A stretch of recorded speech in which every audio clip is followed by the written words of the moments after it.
Apologies in advance. How are we all? Welcome if you've come over from Instagram. And if you haven't, it's your first time, please say hello with a waving emoji and so we can call out your name. I've just got a quick moral dilemma. Just a quick one, Mark. This is a surprise one for you. Okay? Yeah. So, I have my friends coming to lunch today and I've got to do a lot of things before they get here. And we've run out of bog roll and I've texted them to say, can you bring bog roll? Right. Is that okay, or do you think that's a bit much? I think it's absolutely fine. What about anyone else? Would you text your guests and ask them to bring bog roll with them? Gonna have to flip off because we're losing the signal. Guys, just bring it back.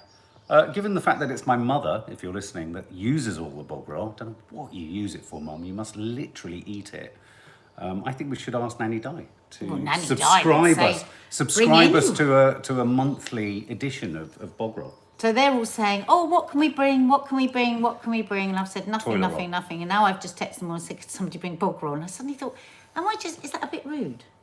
No, it's you. They know it's not rude. Eric Ochoa, I've not seen your name before. Or Ochoa, good morning from America. Good morning to America. You. Let's say a few hellos. Stuart G, Dawn Claricoats, Gracio D, Tim Reed, how are you, mate? I hope you're well. Hope you're feeling better. Deborah Learmouth, Margaret Biggins, Ellen. Pink nail artist. Hello. MGNT. Jenny Mann, morning. How are you both doing today? I just wanted to quickly read something because this will explain something. I didn't realise you could watch YouTube. Well, of course you can watch YouTube, but you might not have an account, which could account for why so many people can't hit the thumbs up, because you can only hit the thumbs up if you have a YouTube account. Oh. That would explain a lot. But this is a lovely card. And I can't quite make out the spelling of your surname, but from a Victoria Henage or Henage. And it's a lovely steer towards a gardening channel. And reading between the lines, she thanks us for everything we've done for the last 15 months, bless you. Oh. But the most recent green figured hell with the weed-resistant lining inspired you to send it. I've heard quite a few urgent people going, no, you can't put soil on it. No, we do know that, but thank you. And it was a nice explanation that for all of those of you who cannot express anything on here because you don't have an account but you watch it, hello.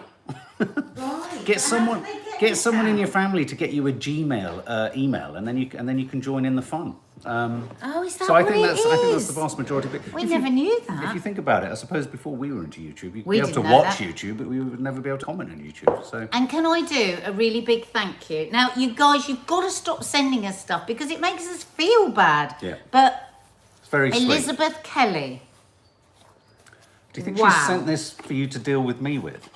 Wow, thank you so much. As a cook, and you must be a fellow cook, that is so unbelievably sharp. No, don't touch it. Don't touch it. No, can I just say what I like about it? There's a sort of wood effect. Yeah. In the metal. You can tell that's a good knife because there's a weight in the handle and then the knife is very, very sharp and it's going to stay in Emma that Lake box. Says, now that's a chopper. No, that's very, very, very kind sweet of you. Thank you. And you will see me use it all the time in my cooking. But so thank you. Stop. Stop sending us stuff. You're naughty. Caesar, good to see that you've got a movie reference there. A Michael Myers knife, for sure. Do you know who Michael Myers is? Which horror franchise is he from?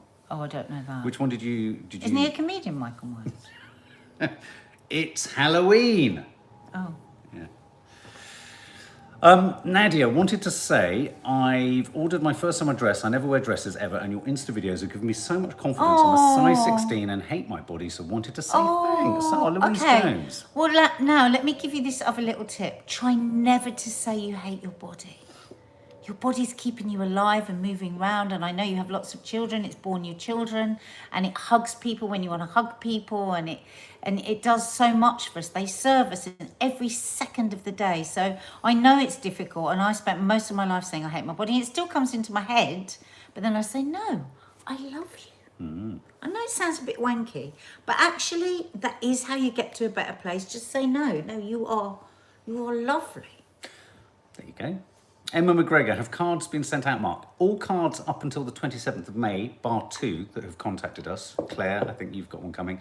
The next batch, but for the last 2 or 3 weeks, they haven't. So for June and the last week of May, they haven't gone out yet. So Emma, if you were within that, because we have to order them and get them back, it's a very, very time-consuming process, unfortunately. Oh, Moira Instance has just got back from a sweetheart. funeral and feels drained. Will you just settle down with us, make yourself a cuppa and settle down with us for the next half hour or so we can keep company. and take your mind off it. Sabrina Neal says, well, if they don't bring loo roll, your friends, they're going to have to use their sock. What's the Lucy most... Williams says wanky is one of her favourite swear words. Oh, right, wanky. That's a good one in reference to our chat the other day. What's the most unusual thing you've ever used to wipe your bottom? Emma McGregor, of course you can, yes. What? Did you hear that? What's the most unusual thing I've ever used to wipe my bum? It's a It's got spot. bits of coffee. No, it's not. It's Oh. blood. I picked a pimple. All right, okay. What's the most original thing you've used to wipe your bum? I'm just thinking about a story and deciding whether I can tell it. I've decided I can't. Sorry. I remember once as a child playing... I used moss once. Moss, dock leaf. Dock leaf, Gracie, Keith, that's well, that's brilliant. great. That's dock the leaf world. is I've done all vast, that. It's large, it's sizable. I once used a leaf in a wood. Well, I've used leaves. Yeah, dock leaves. Antonia Schwartz has used a sock. A sock. I've used poison oak once. Wasn't a good time. Oh, Caesar. Caesar. What, to wipe your bottom? Oh. Crikey almighty. A Belinda coffee Harris. filter. Deborah Holdsworth has used a coffee filter. Well, that's so like... That's really ingenious. And it's so like toilet paper. I'm impressed. Belinda Harris says, hi both, I'm new to the members area. Oh, Belinda Harris, we need to sing you a song. We do. Welcome to the members guest area. Belinda Harris, Belinda Harris. Welcome to the members area. Belinda Harris, Belinda Harris. That's beautiful. No, that really was. You got one of the best there, Belinda. Belinda, I was excelling myself for you. She was selling herself to you. Good morning. Oh, a bleach wipe, Courtney Richardson. Oh, wow. A bleach wipe. Did you rinse it out first to try and wash out some of the bleach? How did we get to wiping our I cracks? don't know. Why are we now wiping our asses? I don't know. Okay, so we're going to talk about some fun stuff towards the end, but the biggest story today, and it opens up a much bigger story, doesn't it? Question. No jab, no job. You know, if in certain frontline jobs, should it be a case of no jab, no jobs? Can I ask you all for a yes, no answer? I love these when you do these. For within the care system. Within the care home system, is it right that if they have no jab, people working in the care home system, they get no job? Is it right? Can I set out a stall? Yeah. So I was listening today to Nick Ferrari, who I have to say talked all over, a very interesting woman who was ringing on behalf of the care workers, actually. Yes. And, you know, so I had some really good arguments on both sides. So one argument, a nurse rang in and said, absolutely, we take it on. You know, there's a duty of care to our patients. This isn't the first thing. You have to take hepatitis. You know, surgeons have to have various different Yeah, so vaccines. there's a precedent already. There's a precedent already set. And so I was thinking, oh yeah, I agree with him. And then this woman came on and she owns a care home. And she was saying, and she's double vaccinated herself and absolutely believes in the vaccine, and said there are very, very few side effects, if any at all, and set out her stall really well. She wasn't an anti-vaxxer. Right. But she said, we have a real issue in the care home community, working community, in that there's only a finite amount of really good care workers, you know? Right. And she said the thought that you could diminish that pool. Good care workers when you think everyone in the care home is going to be double vaccinated, right? And that you could lose them just on this no jab, no job. She said is a huge mistake. So did that muddy the waters in your mind? Well, it did, because then she went on to say, and this is where Nick Ferrari got so pompous and wouldn't listen. She said, okay. Quelle surprise. She said, there's a lot of misunderstanding within the care workers community. She said, first of all, they'll get their jab appointment through and they don't get paid if they miss their job. Also, they're asked to take a couple of days off after the jab, they won't get paid for it. He said, well, okay, we'll put that to one side. Of course, the government have to sort that out and they have to pay them. Well, that's not yet sorted out, so that's one thing. Then she said, there's a lot of misinformation within the care worker community. He said, well, how is there misinformation? She said, well, because they get a lot of their information for the internet. Well, for God's sake, if anyone gets their information for the... And she was really trying to explain to him. He goes, they're working in the medical profession. God help us all if they're getting their information from the internet. She said, they're not. as such in the medical profession. We've got all kinds of people working in the care home. We've got cleaners, we've got care workers, and they're getting information from each other and online. So she said you need to have a proper communication with these people and thoroughly explain, because it's really difficult. And she said we have a lot of people within the BAME community, and she said you date back historically their mistrust of these kinds of things, and in fact the way the government have dealt with their community within COVID-19, and there's some stuff here that needs to be sorted out. And I thought it's so reasonable what she's saying. You know, they're not just people going, oh, I just want the vaccine, I just don't want it, and that's that. There's a problem. There is a problem with the way it's been communicated to them, and we need to address it, and they need to be treated with a bit more respect.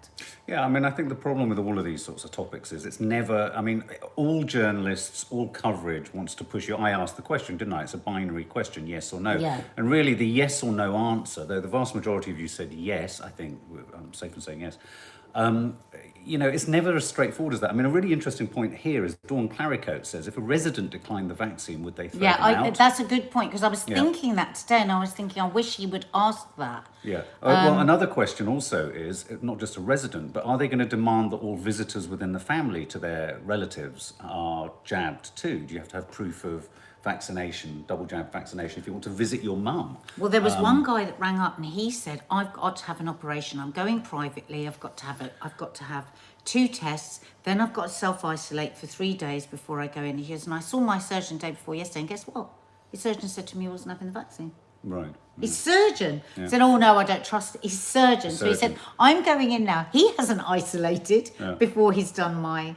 See, as you know, Rawley's little girl says, it is against the Nuremberg Code, absolutely inhumane. We must not stand for this. Now, I do wonder whether we even have this question in this country, because we're now no longer in the European Union, because I'd have thought there are all sorts of human rights issues here. There are all sorts of prejudicial issues that are going to be incredibly detailed, nuanced and complex. I mean, for me, it's questions like, is there a precedent? Because we are in, without wishing to use the term again, unprecedented times. So if there's a precedent for other things, presumably one could look towards that as an example.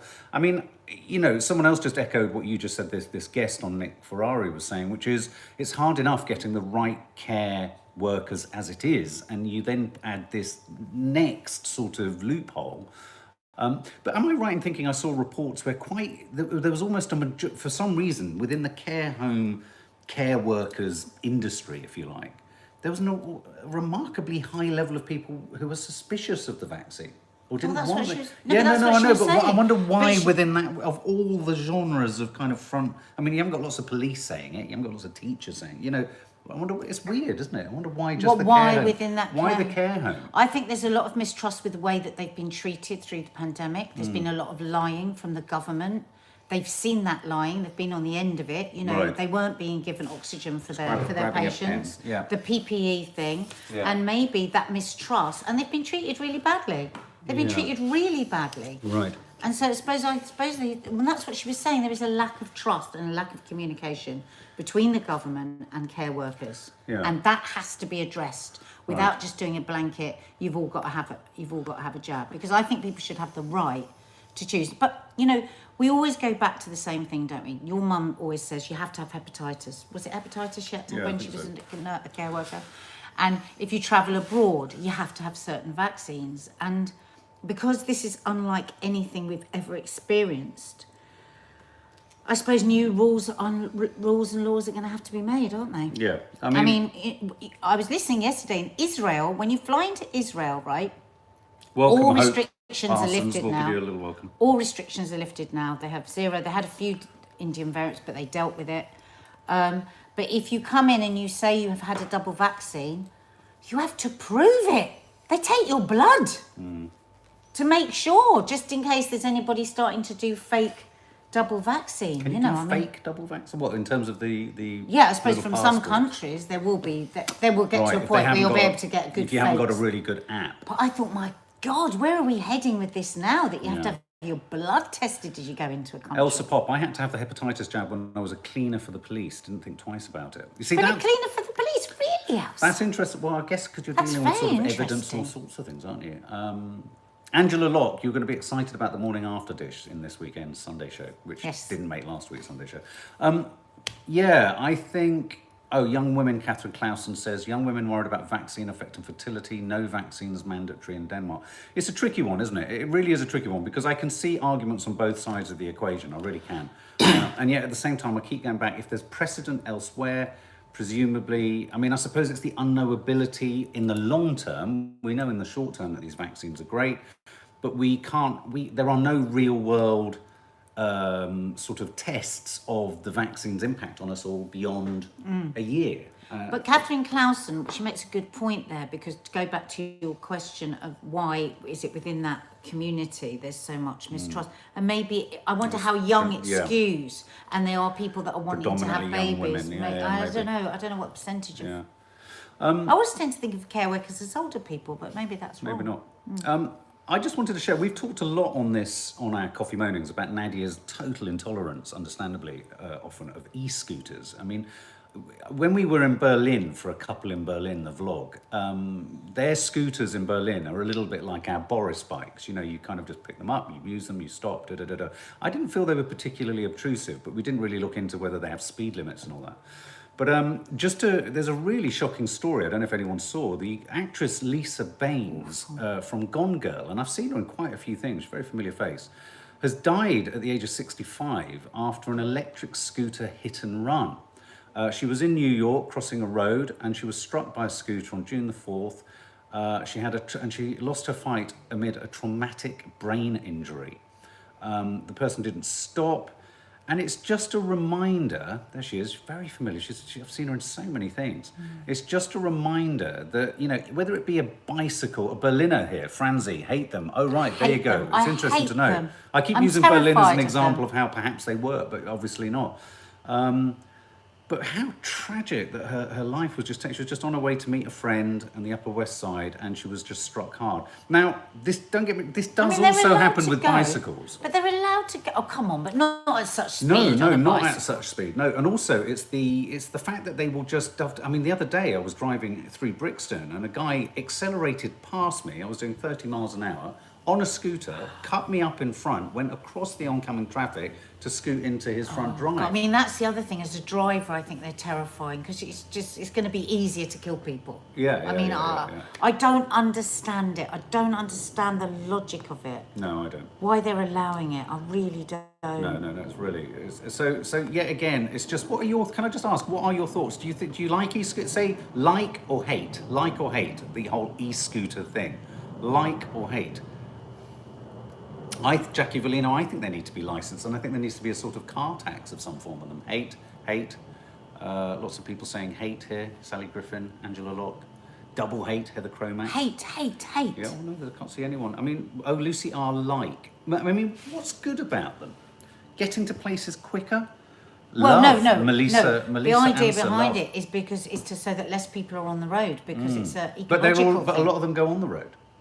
Yeah, but you haven't. I see an ecological thing. So that's what it's all about, to reduce emissions. Rhys Roberts, my friend's friend, unfortunately died last summer after falling off an e-scooter in Greenwich and hitting his head on the pavement. Well, this guy, Rhys, who overtook me the other day in Brixton. I had Kiki, and I said, if he comes off that scooter. Oh my God, the speed! When the other day when we were in Bristol, well. He came around the corner, this guy so fast, leaning right over. I said, Kiki, did you see that? She goes, Mum, he's literally mad. That's the 13-year-old child saying that. Because you could see if he came off, he was dying. There was or traumatic brain injury. Yeah. And actually, that's a good one to move on to the next one, because I've got to go in a minute. Well, before you go, because I think this has got to be one for you. Naked Attraction viewers want show axed after most shocking moments air. Oh my God! Yes, that's my story. Now, Nads, what is it you don't like about Naked Attraction? It is everything that I hate about the world and the dating game. It's to reduce people down to their fannies and their penises. And the other thing is, it's so disgusting. I mean, women have no hair now, so you see all the bits that are supposed to be hidden by a bush. Bring back the bush. The men are all shaved, so you see everything that you don't want to see that is usually hidden. And to reduce people to their genitalia, it's just so shallow. And it's just... what does it do for people's self-esteem and people's body image? I think it just kicks everything that we're trying to fight against to the back of the net. Well, ban it, take it down. I hate it. Well, I think a comment that maybe echoes what you feel. Someone said online in response to the latest show where a man had elephant ears around his penis to emphasize its trunkiness. Oh my God. It's like one viewer said, why on earth is naked attraction a thing? Honestly, I'm sex positive. So you're not necessarily prude. You're not being a prude. No. You're not anti-sex or No, perfection. it's not that. But or it's physicality. just, no, it's reducing people to their genitalia, reducing people to what their bodies are. Oh, there you go. My Look, he's got God. tusks either side of his appendage. You see, what can I just say? Oh what often God. happens in TV commissioning, what will often happen is, in order to get something out that's sensational and actually lowest common denominator, program makers will put this tag in the pitch: social experiment. And as soon as you put social experiment in it, it kind of somehow justifies everything you're doing. I just struggle with this one to know what the social experiment is, because it's sort of it fades away like a flaccid penis really quickly when you start to watch it as a social experiment. I find it hysterical because I love watching NADs. I love watching and listening to your responses. So much. But yeah, anyway, so naked attraction. Could it go? Should it go? Should it stay? Yes. Should it stay or should it go? I'm just going to be over here doing Should a bit it stay of or should it cooking. go? Well, what was your story about memory loss? Well, this was a great story. This chap had an accident when he was 19 and they thought he was fine. He left the hospital and then only discovered 3 or 4 days later that he had a clot on the brain, caused traumatic brain injury, so that he couldn't recognise people's faces. Wow. And his family came into the hospital. He couldn't recognise his brothers or sisters or anything. Anyway, years later, decades later, a tune what was the tune, Mark? The Whole of the Moon. You know that? Oh, beautiful the song? Waterboys song. Burn the whole of Yeah, the yeah. And it triggered back all the memories pre-childhood that he'd lost. That's quite crazy. Isn't that it? amazing? Quite astonishing. Music. Music. If you think about it though, music is, of all the arts, one of the most actually abstract things, isn't it? It's just noise going into your ears and making your cochlea go. Caesar, quote of the day: "It fades away like a flaccid penis." Well, it does. It does. I think. Well, so yeah, naked attraction and mind and music. Does music trigger people here? Are people triggered by music? The power of music, says Lisa K18. Sam JP, where was it? We only drove through town to get to the race. Oh, sorry, that's about something else. There's something about music, says Sophie J. Matilda. A lot of people with Alzheimer's can remember songs from years before. It must talk to a part of the brain that is undamaged. That's why they say, learning an instrument is so good for the brain, isn't it? Because it probably works another bit of it. Yeah, absolutely. No, you're absolutely right, Sandy. Nothing worse than a flaccid penis, and I think most men would agree with that too. Tim Reed, absolutely. Music makes me happy, Sharon UB. I have a strange relationship with music. I find it incredibly triggering. So if I listen to dance music, it can really take me back to the heady days of raving and orbital and craziness and all that kind of stuff. And it can kind of give me what they call in addiction terms euphoric recall, which then makes you feel a bit empty because you realise again, oh, I'm 50 and that no longer is my life. Other times, even sometimes the most beautiful song can hit you in a sad way. Does anyone else get that? I mean, there can be times where I just find that sometimes music can yank me from a mood or, an unstable place that I'm in and take me to a place I don't actually want to go to. I don't always find it uplifting music. I mean, more often than not I do, but I find it can really drag you to a place of contemplation and sadness. Oh, you can relate to that, Emma Lake. Yeah. Ellen, stopped listening to music since I had kids. Why does that happen? It's so odd, isn't it? It's like Nadia said, she'd never just put music on. We let the kids. Weird. I'd always put music on. Where I'd listen to most of my music was in the car. And now it's always a case of you hook up the kids' playlists, and we love their music, and they choose great music. But I really miss just putting on my own tunes. I really miss it. Me too. Yeah. Rachel Kelleher, there's a famous case of memory loss. Can't remember the name of the man, but he couldn't remember anything that happened a few minutes after, or his own wife, but could still play the piano. Oh yes, that wasn't the story of the guy who made that composition, was there? Dance with My Father reduces me to tears always, or something. Okay, tell us the songs that can reduce you to tears within a nanosecond. For me, it doesn't even have to be a song with lyrics. It could just be mood music or even dance music from back in the day. Sophie Jane Matilda can really relate to your stance on music. Regarding, I absolutely love that it happens. Someone somewhere, the Charlie and Lola theme makes me tearful because it reminds me of when my children were little. Oh, it's funny, the other day, mine and Nadia's first dance, which was Lady by Mojo, came on, and it really, that was obviously because it's related to a really happy day, a really pleasant day. That really took me back to the moment of grabbing my wife and hurling her around a dance floor before she then sunk her head in a lemon meringue pie. I like that. Nora Jones, Don't Know Why, Rhys Roberts, You'll Never Walk Alone. I'm Scottish, and hearing and seeing a lone piper can have me in tears, Rona Morrison. That's beautiful. Oh, a lone piper. Used to listen to Linkin Park, says Louise Jones, when I was very, very depressed, but it made my depression worse, as the lyrics would be dark, so I stay clear. I mean, I think a lot of teenagers use music to help take them on a sort of nosedive into nihilism, don't they? It's like, what am I going to listen to now that's going to... I mean, I remember that. I used to listen to the shoegazy music of the 80s and 90s, and you'd be like, oh yeah, this is making me really, really dark and really depressed. So I think music is a huge emotional... Oh, look, Don't Look Back in Anger. Oasis. Nads was a big Oasis fan. Back in anger. I heard you say. Wonderwall, another one, another great one. In fact, Nadia confessed the other day that she really liked the It's Coming Home. It's coming home. It's football. So football. So we should talk about football songs. Remember when Glenn Hoddle once went on Top of the Pops and sang a song and it was awful, and it was Tottenham. So embarrassing. Zoe Agnew. I haven't been able to listen to Somewhere Over the Rainbow since my granny died. It was her favourite song. Oh, sweetie. Yeah. No, that's. I can understand that music that we associate with people. My dear friend Jim, who did the big painting you might have seen in the vlog, he was big on jazz. But there's one classical piece of music called Adagio for Strings by Samuel Barber. As soon as that pipes up, boom, I'm on the floor. Can't bear it. Can't bear it. Just and so you have to turn. It's a shame, isn't it? Because then you have to turn it off, and then you don't hear something that you used to bond with your friend over. Weird, isn't it? Maybe we should just always go with how it makes us feel. Exactly. You're fighting against something that your brain says it needs. Yeah, absolutely, maybe. Zoe says, Nadia, what's happened to you liking football songs? I know. I have to say, my favourite ever football song was World in Motion by New Order and the Pet Shop Boys. Go and check it out, guys. Such a great song. It takes me back to 1990, what was it, 1990?